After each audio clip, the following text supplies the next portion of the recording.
www.uss.cl.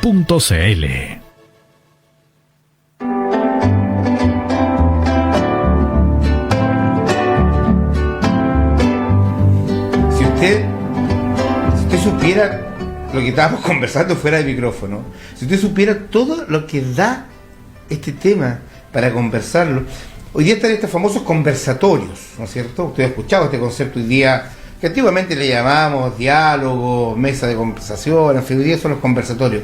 La verdad es que este tema da, y sobre todo cuando, saliendo un poco de la línea central del programa de hoy día, de lo que son las mascotas. Porque usted seguramente tiene en su casa un gato, un perro, una perrita, en fin, y le habla supuestamente y le contesta y lo obedece y se enoja. Bueno, yo le preguntaba a Ricardo recién si efectivamente, tal como lo afirmó al principio del programa, y efectivamente me dice, no hay nadie. Hay que entender también, y en esto, amigo, usted que nos ve, que nos cuesta mucho, entender también la formación de un investigador, y si no, no sabríamos lo que sabemos, no tendríamos la información que necesitamos. En el mundo de las comunicaciones, en fin, yo siempre hablo de la deformación. Yo creo que aquí también existe este otro tipo de situaciones porque cuesta entender, pero mientras efectivamente, como bien lo decía Ricardo Echeverría, veterinario, mientras no exista una teoría que de hipótesis pasó a tesis que esté confirmada, naturalmente hay nada. Por lo tanto, da para mucho. Pero estamos en las buenas prácticas ganaderas, estamos hablando de este trato a las ovejas. Ricardo, hoy día, y lo conversamos en algún minuto también con tu colega presidente del Colegio de la Orden acá regional, con Mario, respecto también a esto tan importante que es hoy día lo que hizo hace un par de meses atrás el Estado de Chile, de reconocer que finalmente que el médico veterinario forma parte de la medicina humana, de la salud humana. Y en consecuencia, junto con este buenas prácticas ganaderas, lo podemos vincular desde la perspectiva de que a un mejor trato, con un mejor producto, naturalmente también vamos a tener un producto que nos va a proteger y va a bajar los niveles de vulnerabilidad en la salud humana. Absolutamente, no solamente en el área del manejo animal propiamente tal, lo que nosotros llamamos arreo, alimentación, etcétera, sino que piensa en el área, por ejemplo, de la aplicación de droga, de esteroides, de la aplicación de fármacos, etcétera. Hay una serie de líneas que están relativamente cubiertas y muy bien cubiertas por la profesión en ese sentido, que tienen por objetivo final. Y a veces un poco uno se olvida, porque una de las primeras cosas que te dicen cuando tú entras a la universidad a estudiar esta carrera es que nosotros nos debemos a el elemento que es la producción de un alimento inocuo. Llámense salmones, llámense ovejas, llámense bovinos, etcétera. Y te comentaba fuera de micrófono el tema de los perros y los gatos, lo que nosotros llamamos la línea menor, propiamente tal, que es muy interesante. Yo no soy especialista en esa área, te comentaba, pero es un tema que acota más sentimientos en ese sentido. Pero en el otro lado de la industria productiva, nuestro elemento final es un producto de buena calidad y que sea abierto a mercados no solamente chilenos, sino que internacionales. Ese es el objetivo. Buenas prácticas ganaderas, Ricardo. Por ejemplo, algo tan histórico, tan cultural, costumbrista y muchas veces esperado. Porque reconozcamos que quienes hemos tenido la oportunidad de trabajar en el campo, de conocer faenas del mundo ganadero y sobre todo el mundo ganadero ovino, hay algunas épocas y fechas que son, aparte, digamos, de ser muy necesarias, son bastante pintorescas y esperadas muchas veces. El descole, por ejemplo, cuando la época de cortar la colita, que es la marca, ¿no es cierto? Y después viene alguien, recoge las colas, le pega la quemada a la lana y después esas estofaditas son buenas. El descole, por ejemplo. Hoy día se conocen varios métodos ya en esta historia de la producción ganadera ovina. Definitivamente, ¿qué es, por ejemplo, en el descole lo más recomendable?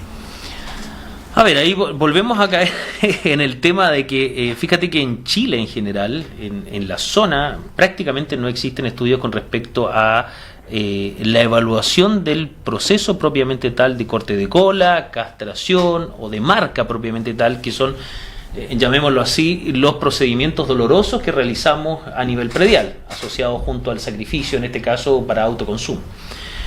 No existen a fecha de hoy, o si existe 1 o 2 estudios que nos permitirían a nosotros decir a priori que cuál sería un método recomendable para. Hace 2 años atrás, me gustaría nombrarlo por medio de la Universidad Austral, a un colega, Eddie Bustamante, trabajamos un poco evaluando los cortes de cola con cuchillo, con goma, con esta tenaza a gas. Y fíjate que los resultados a priori, porque tampoco están publicados aún, a priori nos indican que parece que la técnica bien realizada con cuchillo pareciese ser un procedimiento acorde, aunque parece bastante más cruento en ese sentido. Pareciese ser doloroso en el momento, pero quizás con la aplicación de analgésicos más adelante y con una buena técnica esto podría mejorar. Ahora, tengo que ser bien claro y bien enfático en este sentido. Los cortes de cola son tradicionales. Si se va a hacer un corte de cola en el predio para contar los animales, mi recomendación es no corte la cola. ¿Se fija? O sea, que tenga un sentido. Efectivamente. Y en esto un poco nos basamos en la ley, en la OIE propiamente tal, que son organismos que nos dan los cánones desde ese punto de vista y que nos dicen, si lo va a realizar tiene que justificarlo. O sea, ¿por qué realmente lo estoy realizando? Porque me da una mayor tasa ovulatoria, porque me permite que no se agregue cascarria o material fecal en el animal. Si el corte de cola se justifica con una mejor calidad de vida en el animal a posterior, es perfectamente realizable. ¿Con qué se realiza? Bueno, en los pequeños estudios que hemos hecho nosotros, pareciese que nos están indicando eso. Hay que repetirlos para efectivamente confeccionar una línea final o una tesis final que nos diga este parece ser el mejor método. Segundo, si lo va a realizar, tiene que hacerlo a la edad lo más temprana posible. También es complejo en Magallanes. ¿Por qué? Porque los animales se reúnen 1 o 2 veces en el año, como te comentaba, y aprovechamos en ese momento de poder realizar todos los procedimientos. No tenemos muchas salidas desde ese punto de vista. Entonces, la recomendación final es que efectivamente, si lo va a hacer, lo haga lo más temprano posible, de la forma más técnica posible, a nivel de la tercera vértebra propiamente tal, con elementos que estén desinfectados, y ojalá lo que están haciendo algunos países es la aplicación de analgesia posterior o previa para disminuir las tasas de dolor. Pero si no lo puede hacer o no lo requiere hacer, dejar los animales con cola no generaría mayor problema y sería quizás lo mejor desde ese punto de vista. La esquila, Ricardo, es una práctica necesaria, absolutamente, forma parte de la cadena productiva. Pero los procesos que se están aplicando hoy día, definitivamente han habido una serie de... Siempre hay posiciones distintas que discrepan de cómo se hace. ¿Está bien practicada? ¿Se somete a mucho estrés a la oveja, al ovino en general? Yo creo, Marco, que hay varios elementos. Partamos por el elemento 1, que es todo lo que conlleva el arreo y el manejo animal previo a la esquila.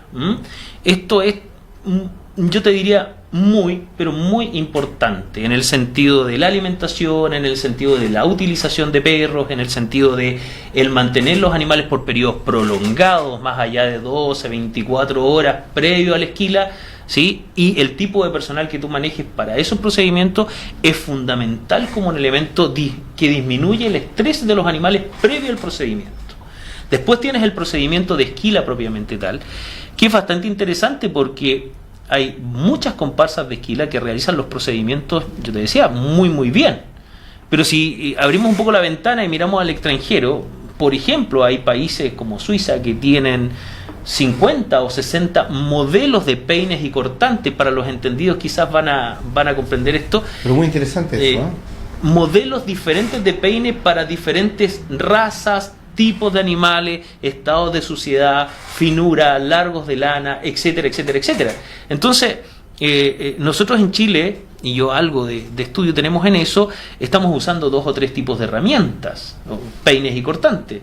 Y no estamos quizás mirando un poquitito lo que está pasando en el exterior. El esquilador propiamente tal, me atrevo a decir que es una persona bastante preparada. De hecho, el PTI tiene cursos de esquila y que te permiten mejor tomada del animal, que el animal se siente bien, que la técnica de esquila sea la apropiada, que no exista mayor cantidad de cortes en los animales, etcétera. Y tercero viene el Punto 3, que es la salida del animal de la cancha de esquila, que es un animal que sale técnicamente sin ropa, claro, con una variable de temperatura interesante que hay que evaluar, con un nivel de estrés superlativo, producto de todo el manejo que se hizo al interior y la salida por un lugar extraño, y principalmente por haberlo separado de sus congéneres momentáneamente. Es un factor. Cuando uno lo separan de la familia, aquí es donde entramos a discutir el concepto de sentimiento, ¿te fijas? Se genera este cambio, y yo creo que hay que dar las condiciones apropiadas. Muchas veces hay que manejar potreros especiales con tasas de alimentaciones mayores, te fijas, dejar los animales a resguardo dependiendo de las condiciones climáticas que existan en el momento. Hay días preciosos, es lo que ocurre en el verano, pero también hay días en que la temperatura baja y a veces existen pérdidas o sufrimientos mayores desde ese punto de vista. Entonces, la esquila es un concepto, no es solamente sacar la lana del animal con la máquina, sino que es un proceso previo de arreo, lo voy a resumir así, y un proceso posterior de salida de la cancha que hay que considerar. Entonces, si tú te fijas, aquí viene la buena práctica. La buena práctica no es solamente la máquina y la extracción de lana. La buena práctica es desde el arreo hasta la salida del animal y su proceso de recuperación en un par de días. Otro elemento a considerar, ya que estamos desarrollándolo, dejémoslo pero bien peladito la oveja, saquemos la lana, el transporte. Ha sido bastante cuestionado, o ha sido tema, no cuestionado, sino que ha sido un tema hoy día el transporte, sobre todo las medidas de los camiones, la cantidad de animales. Incluso, ya que estamos en el tema de cantidad, la misma pregunta desde la dotación, la cantidad, la carga animal que debe recibir, en este caso un ovino, un campo la carga que recibe un campo. Claro, o sea, nosotros ¿no hablamos de carga animal o cabeza de ganado por hectárea, en este sentido que en Magallanes hoy día debe estar entre el 0,7, 0,8, dependiendo del lugar, obviamente. Yo tengo colegas que trabajan en el área de teledetección vía satelital, pues son capaces de evaluar a priori la pradera y determinar las condiciones en que se encuentra y cuántos animales pueden ver ahí. Hoy día hay mucha tecnología que se puede utilizar y quizás un poco llamado, y es lo que decía yo, hacerse amigo de la ciencia en este sentido y ocupar las herramientas que hoy existen para poder mejorar la característica productiva. Cuando yo trabajo con estudiantes, fíjate, una de las cosas que tratamos de transmitir hoy en día, y que a veces es muy difícil, es, bueno, dice, ¿y usted cómo sabe si usted no ha ido al campo? Si usted no se baja del vehículo, ¿cómo lo sabe? Yo te comentaba, hay muchas cosas que hoy en día se pueden hacer sin necesariamente estar in situ en el lugar. Imágenes satelitales, muestras de animales, etcétera, que podemos realizar desde ese punto de vista. Entonces, yo creo que el llamado es a unirse, a trabajar con la ciencia. Chile es un país que yo creo que está un poquitito en déficit en lo que es ciencia propiamente tal, la investigación, y a partir de esos elementos poder hacer mejora. Y lo que tú me hablabas del transporte, el transporte es un tema. El transporte es un tema, y fíjate que el año en que yo trabajé en mi tesis, el año 93, ya venía magallánicos, doctor Néstor Tadic, fallecido, magallánico acá, muy admirador de él hasta el día de hoy, todavía tengo sus publicaciones por ahí, mucho cariño. Él con su señora son uno de los pioneros en Chile en trabajar en este tema del transporte, y a partir de esto la doctora Carmen Gallo junto con el Congreso creo que nace esta ley de transporte desde ese punto de vista. Entonces, claro, para Chile es extraordinario porque las regiones son relativamente chicas y las distancias entre los centros productivos y las plantas faenadoras son relativamente cerca. Pero en Magallanes la situación se da diferente. Cuando tú traes un camión desde Cameron hasta una planta faenadora en la capital propiamente tal, estás hablando a veces de más que días. Y aquí donde se suscita toda la situación de lo que es ley, que existe un ente fiscalizador propiamente tal, pero que es ley, pero que también al mismo tiempo es muy difícil de poder realizar. ¿Cómo yo transporto animales de un lugar a otro con tiempos prolongados, con barcazas intermedias, o, por ejemplo, el clásico envío desde Puerto Natales hasta Puerto Osorno, Puerto Montt, que son 3 o 4 días?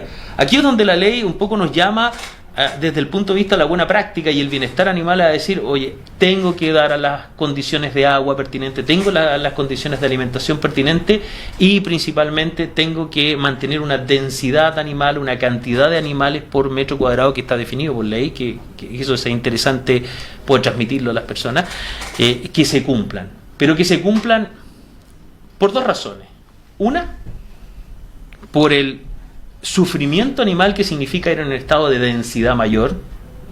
Yo siempre en las reuniones o las charlas yo le digo, no es lo mismo viajar en una micro sentado, en un autobús sentado, que viajar en un autobús lleno, parado por periodos prolongados.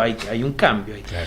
Entonces, uno es eso, que eso es absolutamente autocrítico. O sea, yo como productor, yo como transportista tengo que velar porque la densidad de animales sea la apropiada en beneficio de los animales. Y segundo, el producto que va a llegar a la planta con una densidad apropiada va a ser de mucho mejor calidad que aquel que va a ir con densidades mayores. O sea, tratar de meter más animales en el mismo espacio.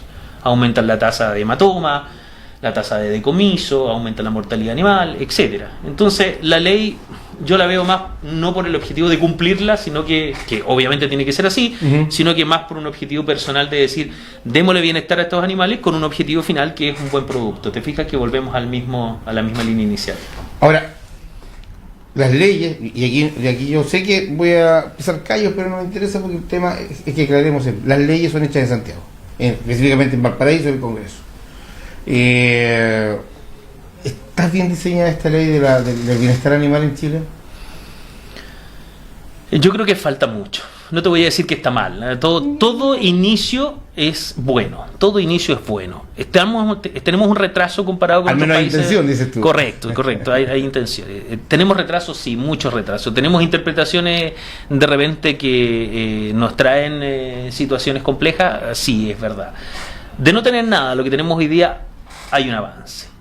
Hay que mejorar, yo digo, muchísimo. Hay un tramo enorme desde el punto de vista social. Ahí yo creo que hay una deuda social que tenemos, no sé si nosotros los veterinarios, no sé si nosotros los que trabajamos en producción, no sé si los ganaderos, no sé si los agricultores en general que tienen esta relación, en que nos sentemos a la mesa y trabajemos en una ley que nos permita dar los enfoques pertinentes a cada una o a las áreas productivas nacionales. El norte tiene un sistema de producción diferente, la zona central diferente, la zona sur, Valdivia, son muy fuertes en bovinos, leche, etcétera, que tienen una mirada diferente, y nosotros en Magallanes en otro punto. Entonces, yo creo que esto tiene que ser, yo creo que como línea base sí, pero nos falta muchísimo, mucho.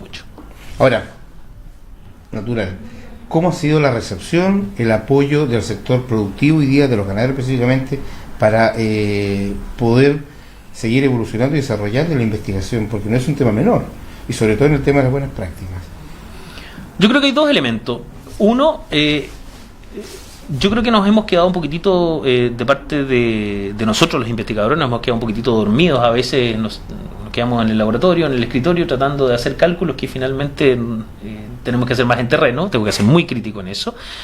Y dos, y eso nos permite mostrarnos un poco y poder abrir puertas. Y dos, en el tema de los propietarios propiamente tal de predio, yo creo que hay una buena recepción. Quizás hay un poquitito de temor porque se siente a fiscalización el tema o la transferencia de información en este sentido, porque cuando yo hago una investigación yo tengo que decir dónde la hice y cómo la hice y bajo qué condiciones las hice. De hecho, hoy en día, para trabajar con animales de investigación, en este caso si un ovino yo lo tomo para investigarlo, existe en la universidad un comité de ética. Y ese comité de ética a mí me tiene que autorizar el uso de los animales para investigación, y yo tengo que decir de quién son esos animales y dónde están esos animales. Entonces entiendo que pueda existir cierto grado de resguardo de parte de los ganaderos con respecto al uso de sus animales, pero yo creo que las puertas están abiertas, y la Corporación de Buenas Prácticas hoy en día, al inicio de este año, ha firmado un convenio con la Universidad de Magallanes en el cual abre la puerta de muchos predios para poder realizar investigación, y eso lo agradecemos muchísimo. Vamos a tratar de aprovecharlo al máximo el próximo año para que esa investigación sea puesta sobre la mesa y sea utilizada por los mismos productores para mejorar la calidad de la cadena propiamente tal. Vamos a ver nuestro control, que nos muestra algunas imágenes mientras retomamos ya en los últimos minutos lo que es estas prácticas ganaderas. Estas se están desarrollando y se están promocionando y difundiendo en diferentes comunas de nuestra región, Ricardo. Me imagino que hay ya una evaluación de cuál ha sido, de cómo ha sido la recepción. Lo decías tú, muy buena, pero los resultados, ¿cómo los ves tú en los trabajadores? porque aquí en el fondo los productores son los que te abren el predio, pero los que hacen la pega son los trabajadores del campo, los ovejeros. Fíjate que en eso yo soy... Tenemos, perdón, imágenes de la comuna de Laguna Blanca y de San Gregorio, por supuesto. Correcto. En esto yo soy súper transparente. Para mí es un agrado trabajar con el personal de campo. Es un agrado porque el nivel de recepción, la capacidad de recepción que tienen y la transferencia de información, que no es solo desde el ente investigador en este caso hacia ellos, sino que también de ellos a nosotros, porque nos cuentan historias, nos cuentan manejo, nos cuentan técnicas que muchas veces, experiencias que son trascendentes y que pueden ir en mejora de la producción, si no todo lo que hacen puede ser errado, por el contrario, a veces muy bueno, y uno aprende de estas situaciones. Ha sido buenísimo. Y Juan Francisco Ramos, que es la persona encargada de gestionar todo esto al interior del PTI, me envió alguna información. En este momento van 1, 2, 3, 4, 5, 6, 7, 8, van 8 intervenciones, llamamos nosotros, realizadas o talleres, y fíjate que tenemos 254 personas certificadas en este sentido. No menor. Si uno saca el número de estancias, el número de personas que trabajan en el campo, que hoy día es mucho más difícil que antes, estadísticamente quizás estamos con un número relativamente interesante entrando en este proceso. Y la recepción, las fotografías yo creo que son decidoras en ese sentido. Sí, claro. Hay mucho ánimo y uno lo puede testear, porque estos talleres son de 4 horas y media. O sea, parten a las 9:30, 10:30 de la mañana y terminan a las 4 de la tarde. Obviamente hay un break de almuerzo de 1 hora. Tú estuviste en esas intervenciones y se hacen relativamente largos. Si no está el ánimo, hay muchos que se pueden escapar entre medio y están las puertas abiertas. Pero normalmente si parten 15, terminan los 15. Y eso quiere decir que hay un buen ánimo de parte de las personas a poder realizar. Así que el llamado es ese. Yo voy a aprovechar un poco el espacio. Entiendo que hay uno en Río Verde el día 22 de enero. Importante, sí, promocionemos, claro. Que están todas las personas, tanto productores como trabajadores de campo, está enfocado a trabajadores de campo, que puedan participar. ¿Dónde va a ser? Entiendo que es en la municipalidad de Río Verde. De Río Verde. El contacto es con el PTI, con Juan Francisco Ramos, sí, la persona. Y la idea es que participen. La idea es que participen, conozcamos este asunto, trabajemos en esto y hagamos una transferencia de información o tecnología, que es lo que buscamos. Ese es el fondo. Yo quiero reconocer, el último que se hizo, que fue en San Gregorio la semana pasada, contamos con la presencia también del Ceremi de Agricultura, Alfonso Rux, del director del SAG, Gerardo Otzen, quienes participaron en todo el taller, tuvieron todo el taller, hasta llegar al galpón de Esquila. Así es. Gerardo Otzen no conocía la lana, le llamó la atención. Estamos llegando al final de nuestro programa Patagonia Rural, hoy día con Ricardo Echeverría, médico veterinario, quien está liderando las capacitaciones de las buenas prácticas ganaderas de la corporación BPG, en este como capítulo que tiene el PTI Ovino, y liderado también por Juan Francisco Ramos, Paulina Sánchez, quienes han estado ya en otras oportunidades acá en el programa. Y Cecilia Cabada, su presidenta. Sí, Cecilia Cabada, que era presidenta de la corporación BPG. Ricardo, muchas gracias. Yo creo que da para mucho. Tenemos temas, vamos a dejarte comprometido como los hemos hecho con nuestros invitados anteriores, porque vamos en algunos programas más, vamos a volver a tomar otros temas, otros capítulos y otros temas también respecto de lo que se está haciendo con este manejo de las buenas prácticas ganaderas en los campos magallánicos. Agradecerte una vez más la invitación, o sea, la aceptación de nuestra invitación, y agradecerte el hecho de que, ¿por qué no decirlo?, compartir toda esta información, que en el fondo el esfuerzo de su trabajo, y él viene acá y lo comparte con usted. ¿Qué mejor? Gracias, Ricardo.